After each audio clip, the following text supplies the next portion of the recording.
everyone knows. And I am connected to the Spirit of God, and I see that there is a praise in the house. I see hearts are being fixed. I see God is doing something fresh now, but I'm letting you know that whatever you need God to do, it won't take long. I need you to understand that God don't have to wait. He don't have to slow down. He don't have to procrastinate. He don't have to. Sometimes he will allow you to wait, but he don't have to wait. He can do whatever he wants to do when he wants to do it. And there is a must. There is a must that you understand that you cannot put limits on God. He can do whatever he wants to do whenever he wants to do it, because he is sovereign. He is God all by himself. Aren't you glad that you don't serve a God that need a co-partner? Aren't you glad that God don't have to discuss your future with anybody, but he already got it down, packed, ready to go, and all you got to do is just walk into your future. Oh, glory to God. Trust me, everything God has promised you, you will have. Everything God has promised you, you will have. Now Peter and John, the 3rd chapter of Acts. First verse. Now Peter and John went up together to the temple at the hour of prayer. They were going to prayer, being the 9th hour. A certain man, lame from his mother's womb, was carried, whom they laid daily at the gate, the temple which is called Beautiful, to ask alms of them that entered into the temple. I need you to see something in this 2nd verse. It is the word daily. They laid him daily. Talking to those who seem as if their life is like a broken record. Come on. Seems like you do the same thing over and over every day. Y'all act like y'all don't know what I'm talking about. But has anybody ever been in a spell where it seems like your life is not doing anything different, but repetition has taken control of your life? I'm tired of getting up, eating, going to sleep, getting up, going to work, eating. It's the same thing over and over and over again. And God is not a God that is just a routine God. I know that's right. Come on now. God can change at any time. Any moment, God can shift. Yeah. And it is important for the believers to understand that God will shift. Yes, he will. Important for you to understand that life ain't going to always stay the same, be the same, look the same. But we got to make sure that we have our eyes in at God, pointing, looking, thinking about God. Because when God shifts, we want to be a part of the shift. Amen. Amen. A lot of people do get left, and the reason they get left is because they're not focused on who they're following. You can get left when you're not focused on who you following. Somebody say amen.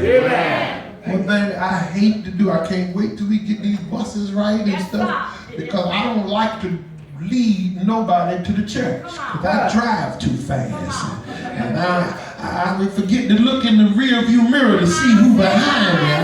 I got a problem, y'all. When y'all put me in the line, I'm ready to go where I'm going. I ain't trying trying to wait for the featherfoot people. Have much time.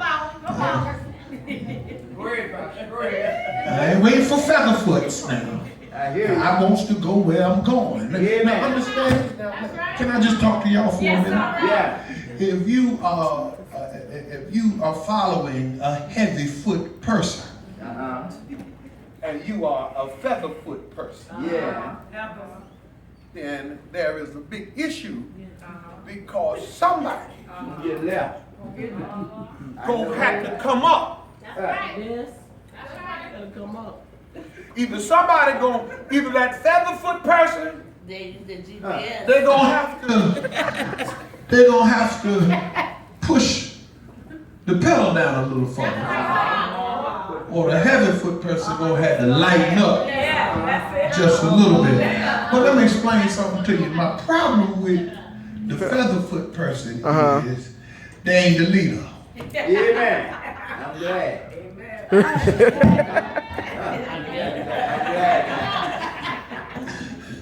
Now, watch this. I need you to understand this because if you're gonna follow him, you gotta let him lead you. Come on. Somebody say, if I'm gonna follow him, I'm going to follow him. I gotta let him lead me. Yeah. Now, how did you get to this, Pastor Willis? Is because life sometimes seems as if it's repetitious. Yes. Yes, Come on. sir. But it only is repetitious for those that don't know how to follow. Come on. Yeah. Life, God changes. God will shift. Yeah. And when God shifts, you got to be ready To shift with it. to shift with God. But you cannot shift with God if you're not following God. Have much time. Your ways ain't his ways. You're not trying to line up your life with his life. And see, you got to keep your eyes on God. Somebody say amen. Amen. So they brought this man at the gate called Beautiful, which was a daily routine. Yes, sir. They brought him, set him by the gate. And when they set him by the gate, he did what he normally do. Beg on. He begged. Lord He help. asked alms of them that entered into the temple.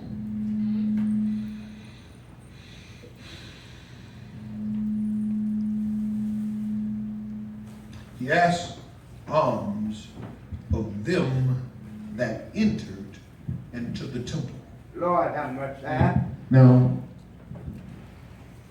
the reason that I just paused is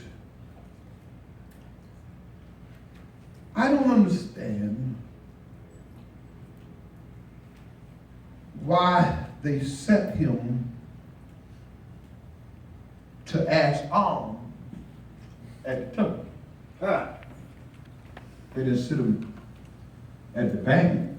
Lord help. They didn't sit him at the business, the corporate office. They set him in the church, in front of the church. Yes, sir. And one of the reasons I believe that they set him in front of the church is because, watch this, that for some reason, I don't know why, I know y'all ain't gonna like this, but I'm gonna deal with it. People have learned to take advantage of God's people. Yeah. Amen. Come on. Yeah.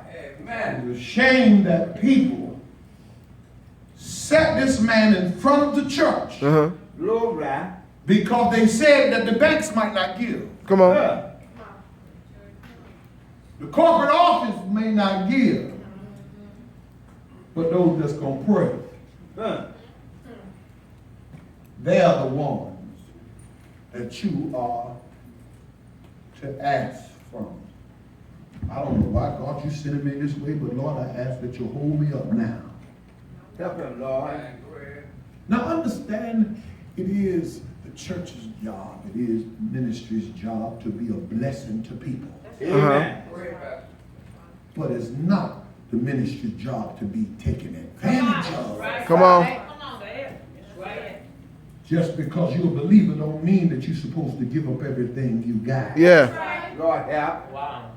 Just because people know you got a good heart. Come on. You got to understand people will come to take advantage of you because they know who you are and what you're trying to do. Yeah.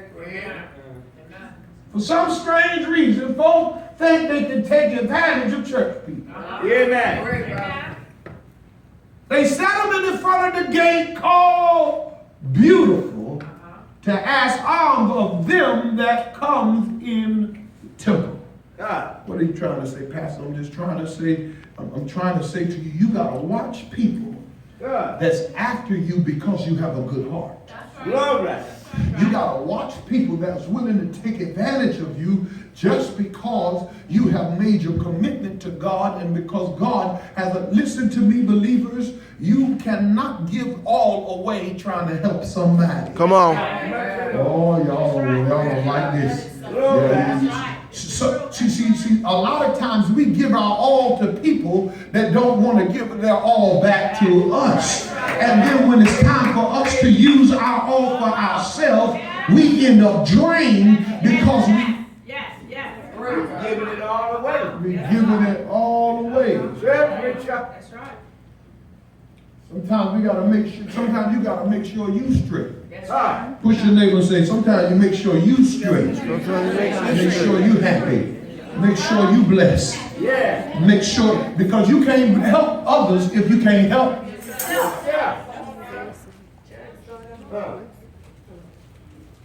Now this man who is there, sitting ready to take advantage, ready to get a blessing from Peter and John, ready to ask of some form of support, which I don't think is nothing wrong. But here he is sitting in the gate of Beautiful. He asked Peter and John, who seeing Peter and John about to go in the temple, asked of him. The Bible says, and Peter in the 4th verse, and Peter fastened his eye upon him with John.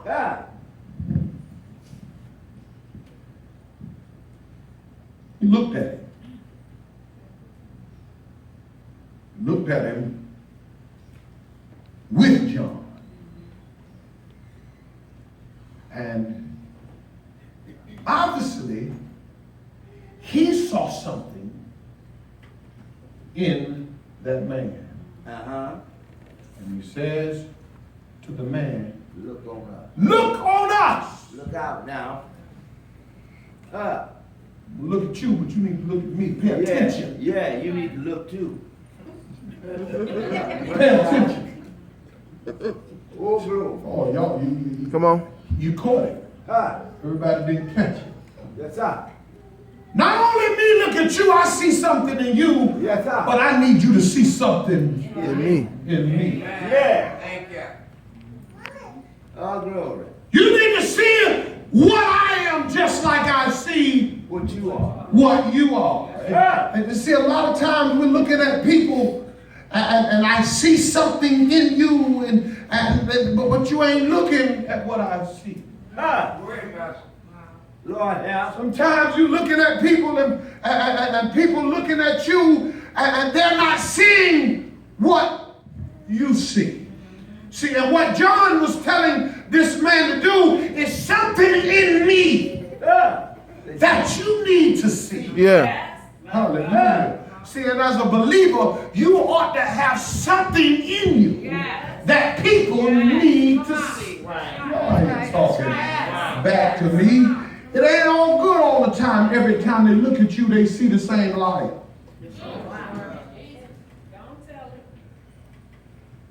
And every time they look at you, they need to see what folks said about you.